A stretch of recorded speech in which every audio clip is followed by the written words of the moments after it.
Four site న్యూస్కి స్వాగతం. నేను మీ యాంకర్ వీసీ. వ్యూవర్స్ అందరికీ హ్యాపీ ఉమెన్స్ డే. ఈరోజు మనతో పాటు కిమ్స్ డాక్టర్ పీడియాట్రిస్ట్ డాక్టర్ ఊహా గారు మనతో పాటు ఉన్నారు. ఆవిడ లైఫ్ జర్నీ గురించి తెలుసుకుందాం. Welcome to our channel.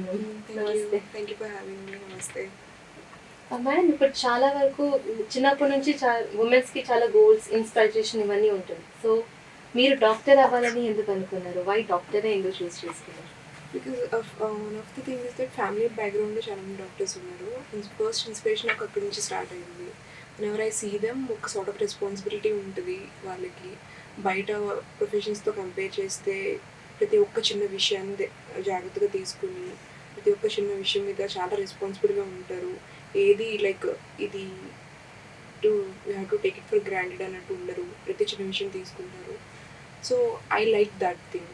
Doctors ఏంటి ఫస్ట్ నాకు డాక్టర్స్ గుర్తొచ్చారు అంటే ఫస్ట్ నాకు ఒకటి గుర్తొస్తుంది.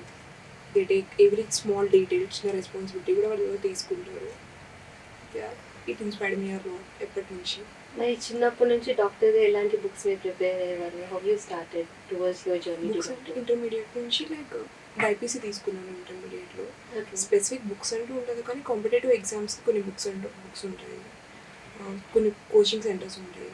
ఈచ్ కోచింగ్ సెంటర్కి ఎవ్రీ బుక్ వేరీస్ అలా ఉంటుంది. మీరు కోచింగ్ తీసుకున్నారు? తీసుకున్నాను. ఓకే. కోచింగ్ సెంటర్లో ప్రాపర్గా కోచింగ్ తీసుకొని జాయిన్ అయ్యాను. నైట్ రాత్రి 12 గంటల వరకు కూడా చదువుతారని మేము విన్నాం.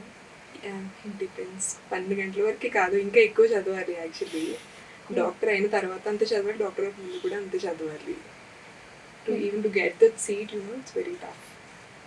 అట్లీస్ట్ ఈ కాంపిటేటివ్ వరల్డ్లో చాలా tough days getting medical seat is. మీరు టాప్ 50లో ఉన్నారని నేను విన్నాను. I was in top 10 and then I was in top 500.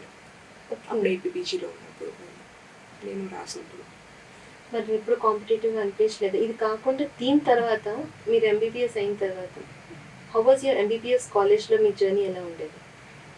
MBBS is pretty much easy. Like final yearకి వచ్చి once you get into practicals and stuff, it's hard. Until then exams and all, it is pretty easy only. Medical స్టూడెంట్స్కి subjects, theory, practicals ఇవన్నీ చాలా ఎక్కువ ఉంటాయి. Stress ఎక్కువ ఉంటుంది కాలేజెస్లో. Stress levels are basically high. ఎందుకంటే మాకు సెకండ్ ఇయర్ నుంచి క్లినిక్ స్టార్ట్ అయిపోతుంది. సెకండ్ ఇయర్ నుంచి we go into patients, we deal with patients. Second year నుంచి కూడా ఎంబీబీఎస్ సెకండ్ ఇయర్ నుంచి కూడా like in camps or like in proper హాస్పిటల్స్లోనే. Okay. Like tertiary care centres ఉంటుంది, hospitals ఉంటుంది, hospital cum colleges ఉంటుంది. మాటలు ర్యాగింగ్ ఎప్పుడైనా జరిగిందా? కాలేజెస్లో ర్యాగింగ్ కూడా ఉంటుంది మేడం? మెడికల్ కాలేజెస్లో ఎక్కువ ఉంటుంది. ఇంకా ర్యాగింగ్ ఎక్కువ ఉంటుంది. మెడికల్ కాలేజెస్ చాలా ఎక్కువ ఉంటుంది. మీకేమి ఇచ్చారు? నాకు బేసిక్ స్టఫ్ లైక్ తెలుగులో రాయాలి, లవ్ లెటర్స్ రాయించడం, వెరీ ప్రపోజ్ చేయమనడం, అలాగే ఉంటుంది. ఆ టోటల్ అమ్మాయిలందరికీ అలాగే ఉంటుంది. బేసిక్ స్టఫ్ అంతే ఉంటుంది. So last 6 months practice session చాలా కోర్సెస్ చేయాలంటారు. అది ఎక్కడ మీరు చేశారండి? ఎలాగా? How was the struggle and how was the journey? Internship sorry, it's not 6 months, it's 1 year ఉంటుంది. ప్రాపర్గా 1 year ఉంటుంది. దాంట్లో మాకు కంప్లీట్గా 19 డిపార్ట్మెంట్స్ ఉంటుంది. 19 డిపార్ట్మెంట్స్ ఉంటాయి. ఆ 19 డిపార్ట్మెంట్స్ షేర్ ఉంటుంది 1 year. 19 డిపార్ట్మెంట్స్ ఏంటంటే ఒకటి ఆర్థోపెడిక్స్ అంటారు, బోన్స్ డాక్టర్, ఇంకొకటేమో పీడియాట్రిక్స్, పిల్లల డాక్టర్, జనరల్ మెడిసిన్, లైక్ జనరలైజ్డ్గా అందరినీ అడల్ట్స్ అందరినీ చూస్తారు. అండ్ కార్డియాలజీ, నెఫ్రాలజీ, లైక్ గుండెకి సంబంధించింది, కిడ్నీకి సంబంధించింది, సూపర్ స్పెషాలిటీ ఉంటుంది కదా, అవి కూడా ఇంక్లూడ్ అయిపోయి ఉంటాయి ఈ 19లో. రేడియాలజీ అంటారు, ఎక్స్రేస్, అల్ట్రాసౌండ్స్, ఎంఆర్ఐ స్కాన్స్ అవన్నీ చూస్తారు, అదొక స్పెషాలిటీ ఉంటుంది. సో ఇలా టోటల్గా 19 డిపార్ట్మెంట్స్ ఉంటాయి. ఆ 19 1 yearలో డిస్ట్రిబ్యూట్ చేస్తారు మాకు. 1 yearలో ఒకటి 1 month ఉంటుంది, ఒకటి 2 months ఉంటుంది, ఒకటి లైక్ 15 days ఉంటుంది. చిన్న చిన్న డిపార్ట్మెంట్స్ అయితే అలా ఇట్ డిపెండ్స్, అలా ఉంటుంది. సో అంటే డాక్టర్ చేసే, ఎంబీబీఎస్ చేసే ప్రతి స్టూడెంట్కి ఇవన్నిటి మీద టచ్ ఉంటుంది. ఉంటుంది. బేసిక్ టచ్ అన్నిటి మీద ఉంటుంది. స్పెషాలిటీ ఎందుకు చేస్తా అంటే to get the depth out of it. ఇప్పుడు ఫర్ ఎగ్జాంపుల్ నా బ్రాంచ్ తీసుకుంటే, నేను ఎంబీబీఎస్ చేశాక నన్ను అడిగితే ఇంత ఎక్కువ చెప్పలేకపోయేదాన్ని. మేబీ అడుగు పీడియాట్రిక్స్ నేను స్పెషలైజేషన్ చేశాను కాబట్టి I'm out there and going and dealing with children. Okay. I'm like that confident now because I did MD paediatrics. MBBS ఒకటే చేసి ఉంటే అంత కాన్ఫిడెంట్గా స్పెసిఫిక్ దాని మీద ఉండేది కాదేమో. జనరలైజ్డ్ నాలెడ్జ్ అంటూ ఉంటుంది కానీ ఇంత కరెక్ట్గా డీల్ చేయలేకపోయింది దాన్ని. మరి ఎంబీబీఎస్ అయిపోయిన తర్వాత ఎండీకి చాలా కోర్సెస్ ఉన్నాయి కదండి, లైక్ కార్డియాలజీ అని చెప్పి, గైనకాలజిస్ట్ అనుకుని, పల్మనాలజిస్ట్, ఇలా డిఫరెంట్ కోర్స్ ఉన్నాయి. వై పీడియాట్రిక్ స్పెసిఫిక్గా ఎందుకు చూస్ చేసుకున్నారు? Because paediatrics it's more challenging than other things you know. It's Okay. Like అక్కడే ఉండాలి, అక్కడే ఉండే బేబీస్ని చూస్తే కానీ మనకి అర్థం కాదు. So everything depends upon your own perception. మీరు అక్కడ ఉండి మీ మీద ఎంత నమ్మకం ఉంది దాన్ని బట్టే ఉంటుంది. ఓకే. ఏం ట్రీట్ చేస్తున్నారు, మీరు ఎలా ఏ వ్యూతో చూస్తున్నారు అని చెప్పి. That's how. ఇంకొకటి ఏంటంటే పర్సన్ టు పర్సన్ పర్సెప్షన్ ఉంటుంది కదా, అది కూడా మా డిపార్ట్మెంట్లో చాలా వేరే అవుతుంది. ఒక్కొక్కరు ఒక్క బేబీని ఒకలా చూస్తారు, ఒక్కరు ఇంకొకలా డయాగ్నోస్ చేస్తారు. బేసిక్ ఈ టెస్ట్ చేస్తే ఇది ఉంటుంది అని ఉండదు పీడియాట్రిక్స్లో. ఒక్కొక్కరికి ఒక్క వ్యూ ఉంటుంది.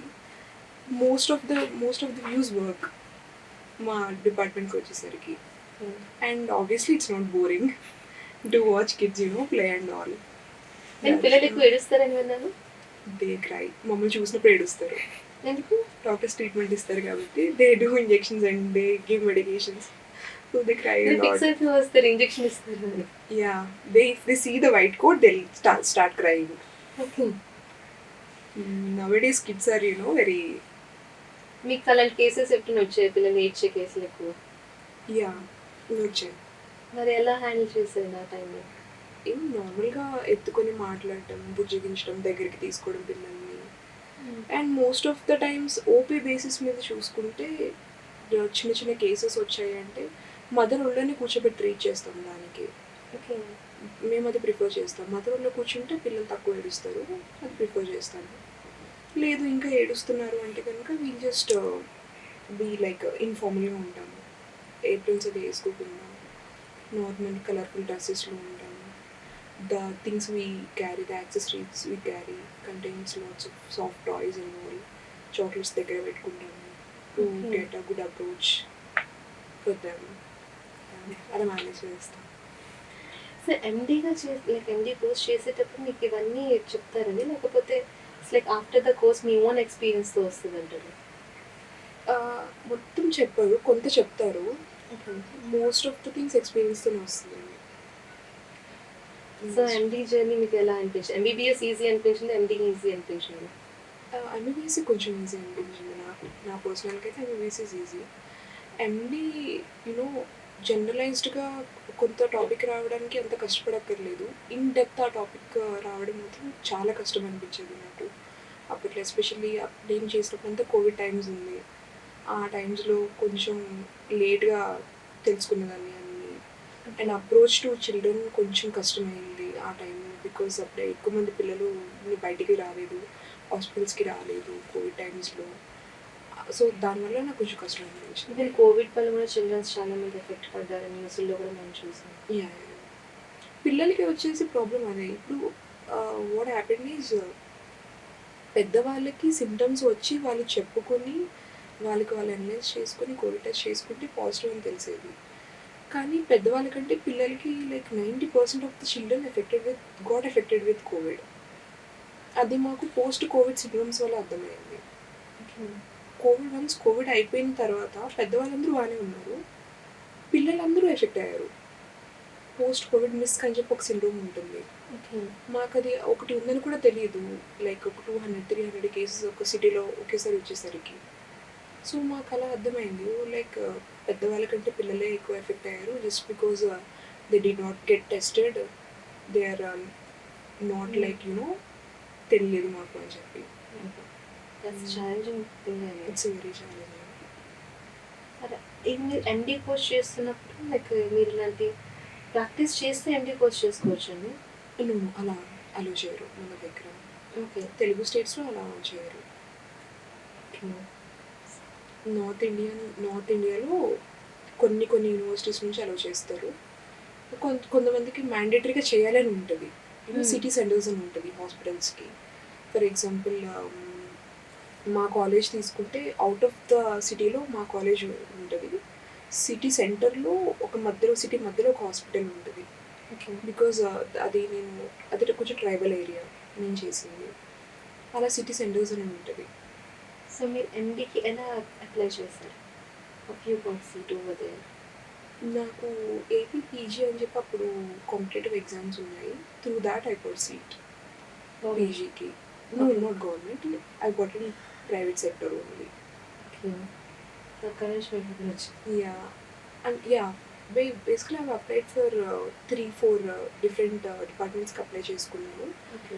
దాంట్లో నాకు ఫస్ట్ ప్రయారిటీ ఇది పెట్టుకున్నాను. ఇది వచ్చింది, నాకు పీడియాట్రిక్స్ వచ్చింది. సో దాని తర్వాత ఫస్ట్ పోస్టింగ్ మీకు కిమ్స్. నో, అదైన తర్వాత నేను పోస్ట్ గ్రాడ్యుయేషన్ రాజమండ్రిలో చేశాను. ఓకే. చేసిన తర్వాత ఎండీ కంప్లీట్ చేసుకున్నాను. తర్వాత been to few corporate hospitals. అక్కడ వర్క్ చేసిన తర్వాత ఇక్కడికి వచ్చాను, కిమ్స్కి వచ్చాను. ఇంకా అలా చదువుతూనే ఉన్నారు. అదంతా చదవలేదు. 3 years నాకు study. Okay. MD paediatrics course 3 years నాకు. ఓకే. ఆ 3 years చదివాను. తర్వాత లైక్ డైలీ అప్డేట్స్ చదువుకుంటూ ఉంటాం, కానీ లైక్ ప్రాపర్ సబ్జెక్ట్ అయితే అప్పటి నుంచి వరకు టచ్ చేయలేదు. డైలీ అప్డేట్స్ అవుతూ ఉంటుంది, ఎస్పెషలీ పిల్లలు ఎక్కువ అప్డేట్స్ ఉంటాయి కంపేర్ చేసుకుంటే పెద్దవాళ్ళ కంటే. అది చదువుకుంటాం కానీ like we don't get to like proper study thing after MD. So మీ ఫ్యామిలీలో డాక్టర్స్ అన్నారు కదా, సో మీ పీడియాట్రిస్ట్ గానే మీ ఫ్యామిలీస్లో ఎవరైనా ఉన్నారు, లేకపోతే you're the first? My grandfather is a paediatrician, okay. But he's not a paediatrician from India, is a paediatrician from USA. Okay. అక్కడే ఉన్నారు. అక్కడ 43 years ప్రాక్టీస్ చేశారు అక్కడ. అండ్ ఆయన రిటైర్ అయిపోయి కూడా 8 years అయింది. సో మీరు యూఎస్ ప్లానింగ్ ఉంది? నాకు యూఎస్ ప్లానింగ్ లేదు. యాజ్ ఆఫ్ నౌ ఇండియా చాలా కంఫర్టబుల్గా ఉంది. Thank you. Okay, thank you so much. నిజంగా చాలా ఇన్ఫర్మేటివ్ మాట మాకు చెప్పారు. సో చూసారు కదా వ్యూస్, మరొక ఎపిసోడ్తో మళ్ళీ కలుద్దాం.